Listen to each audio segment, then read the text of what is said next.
World Tank Blitzers, it's a Littlefinger. Hey, wanted to do a quick video on update 8.4, which is now available for everybody. Inside joke there, if you're on Google Play Store, it took them about 3 to 4 extra days to get this out to everybody, which meant that they had to push back the current event. So anyway, some interesting things with this update. We've got a whole new line here of Polish heavy tanks, which come with some new provisions and consumables. And so I'll talk about that here in a second. But just wanted to just run through here. So we've got the Polish heavies. There were some changes to the lower tier tech tree tanks and their credit coefficients.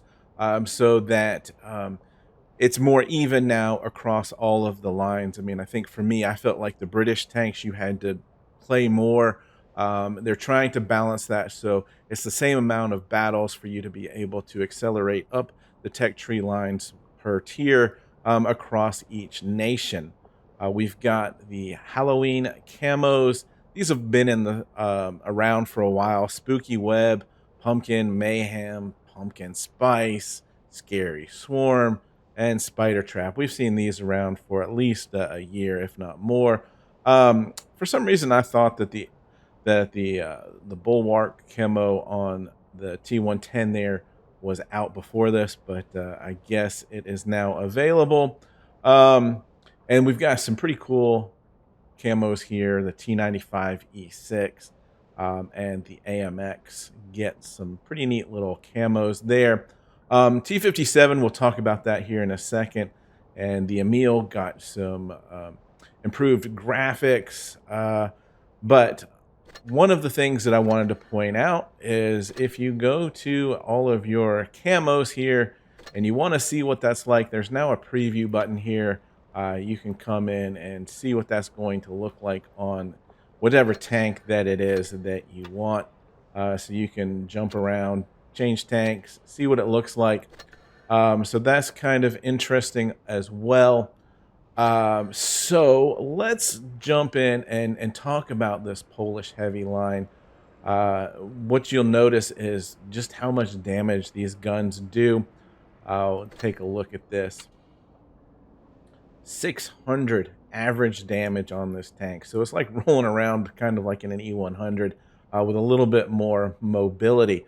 But what I wanted to point out was the consumable here. You've got tungsten rounds, and you'll see when you activate this, it's active for 20 seconds, which means you'll get 2 shots out of it if you time it right. And you will be doing between 105 and 125 damage. Now, this all depends on RNG, of course. Typical round would be 80 to 120%, right? So this guarantees you 105 to 125. Now, take into consideration if you've got a 600 damage shell and you do 100, 125, you're talking 700, 720. So those are some big numbers if you can go with it. Of course, you might bounce, you might miss. There's all those other variables as well. And I did the math on it, and the downside here is that the cooldown is 78 seconds. So we put this together, we've got 98 seconds total usage for one of the tungsten rounds consumables. Most battles are going to last about 3 minutes, so you'll only get to use this twice in battle. So keep that in mind. And you can see here, I am equipping adrenaline. And why? Well, because the cooldown's only 75 seconds. So most likely I'm going to get to use this 2 to 3 times. I'm going to get an increase in, obviously, my reload time. And I'm going to get a 10% chance of doing damage on top of that. So I'm going to roll with the RNG of, the 80 to 120%.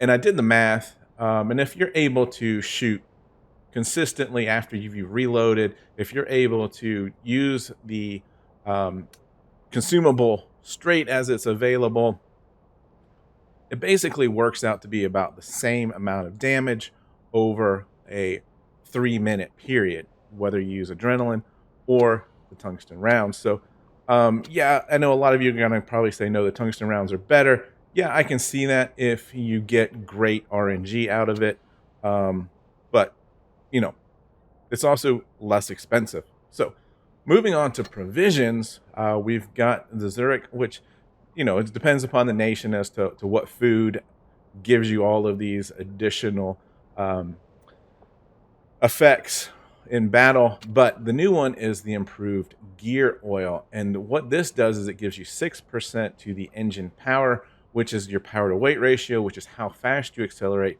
Plus, the improved gear oil gives you plus 4 kilometers per hour to your forward and reverse speed. So, on these slower heavy tanks, that is a really nice little boost. Um, You've also got, to compare it to the improved fuel, this gives you a 10% increase to engine power and to the turret rate, but it doesn't increase your top speed, right? So this one increases your top speed and gives you 6% to engine power, where this one is going to increase your engine power and allow you to accelerate faster, but your top speed is still the same. And then there's obviously the smaller version of the improved gear oil is just gear oil, which gives you +2. Um, so you can play around with these, and obviously stack them on top of each other. I think typically what I've been doing is running this configuration, just to get that tank to be able to accelerate, and get a little bit of increase to that top speed. All right, so let's jump over to Blitz Hangar and take a look at some of the other changes. All right, guys, so here's Blitz Hangar, a great resource to especially see the new update changes. And I like to do these videos to keep track for myself of all of the updates that Wargaming puts out, and they are pretty frequent. About every 6 weeks or so, we get a new update. So, like I mentioned before, we've got the Polish heavies here. You can see kind of what they look like from an armor perspective. Obviously, the one thing I wanted to point out is this damage number here is 600, 680 HE. Although the reload is long, having that big old damage can be pretty fun in game. And that's pretty much the play style for most of the Polish heavies here. Haven't played these lower tier ones, the tier 6 and tier 7, that much yet, so I don't have a lot of comments on their play style. Just put out the review here on the Titan HN, which has that in-game animation at about 50. Once you lose 50% of your hit points, these things fold into place and change your your armor locations. The Titan Mark 1 is going to be free as long as you can get enough wins or level 1s and masteries. Fun little tank. It's tier 5. You've got that 2-shell auto loader, doing a little bit of damage, like 90 per shot. So it's a little bit interesting in that regard. It does have great speed, and good gun depression there. The Blaze, I think, will probably be next month. Battle Pass tank. The Lance and C here, I'm not sure what the reasoning for this one coming in right now is. And then we've got the Concept 1B, which is a tier 10 heavy. This should be kind of interesting to see. That turret there is really narrow. So it's going to be hard to pen when you're facing your opponent, but as soon as you turn sideways, you don't have much armor there at all. And then, of course, T57. We recently had some improvements to the armor on it. We'll get to that in a second. We lose 10 degrees of gun depression on it, which is a downside. But with the new armor profile, I think this thing could be pretty strong, and I'll try to get a review out on it pretty soon. Here's the statistics on the new Polish tanks.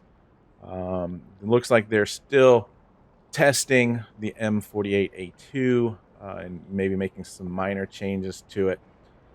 And here is the armor inspector here. Well, so this is what the tank looks like now. And if you look at the top of this tank, and and you see how much orange we get, and we even get a little bit of red here around the side cheeks. And I'm noticing that in game. That's typically a place that you could go to get some pens on this tank. Doesn't appear so anymore. So with that, that wraps up the update 8.3. Glad to see we're getting continuing new tank lines. As a person that has all the tech tree tanks, always anticipating new tanks to get to play, and of course, hopefully one day ace. So with that, guys, hope you're having fun out there. Stay safe, get educated, not fingered. Littlefinger out.